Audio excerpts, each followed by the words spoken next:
पाप और पुण्य के चक्कर में फंसे एक गुरु और चेला।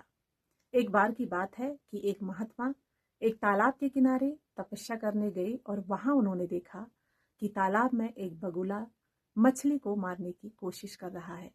वे तालाब के पास आए और उन्होंने बगुले को उड़ा दिया। कुछ समय बाद महात्मा की मृत्यु हुई और वे अपने चेले के सपने में आए। चेले को कहा, बगुले को मत उड़ाना, नहीं तो मेरी तरह नरक में चले जाओगे। कुछ समय बाद उनका चेला वहां तपस्या करने आया और उसने भी देखा कि एक बगुला मछली को मारने की कोशिश कर रहा है। वह तालाब के पास आया और उसने बगुले को नहीं उड़ाया। कुछ समय बाद उसकी भी मृत्यु हुई और वह अपने चेले के सपने में आया। अपने चेले को कहा, बगुले को उड़ा देना, नहीं तो मेरी तरह नरक में चले जाओगे। अब उनका चेला जो था वह ज्यादा सा भोला भाला था और वह जब तालाब के किनारे तपस्या कर रहा था, उसने भी देखा कि बगुला मछली को मारने की कोशिश कर रहा है।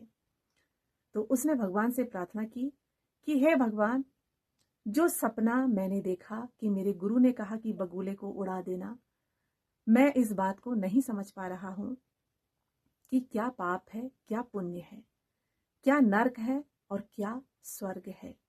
मैं मछली के रूप में भी आप ही को देख रहा हूं और इस बगुले के रूप में भी आप ही को देख रहा हूं। इसलिए ना तो मैं बगुले को उड़ाता और ना ही मैं मछली को छुड़ाता। ये सब तेरी महिमा है और तू ही जाने। और कुछ समय बाद उसकी भी मृत्यु हुई और उससे स्वर्ग की प्राप्ति हुई। अब जो पहले के गुरु और चेले थे, उन्होंने भगवान से पूछा कि भगवान, हमने ऐसा क्या किया कि हमें नरक की प्राप्ति हुई और इससे कैसे स्वर्ग की प्राप्ति हुई। तो भगवान ने कहा, उस दिन बगुला जब मछली को खाने की कोशिश कर रहा था और तुमने उस बगुले को उड़ा दिया। बगुला बहुत दिनों से भूखा था और कुछ समय बाद उसकी मृत्यु हो गई और उसकी मृत्यु की सजा तुम्हें मिली है, इसीलिए तुम्हें नरक की प्राप्ति हुई। तो दूसरे नंबर का जो गुरु का चेला था, तो उसने कहा, मैंने तो उड़ा दिया था, तो मुझे क्यों नरक मिला। तो भगवान ने कहा कि उस समय बगुले का पेट भरा हुआ था, अगर तुम उड़ा देते तो मछली की जान बच जाती और मछली की मृत्यु हुई, उसकी सजा तुम्हें मिली है और इसलिए तुम्हें नरक की प्राप्ति हुई है। और इससे स्वर्ग की प्राप्ति इसलिए हुई है कि इसने सब कुछ मेरे पे छोड़ दिया था।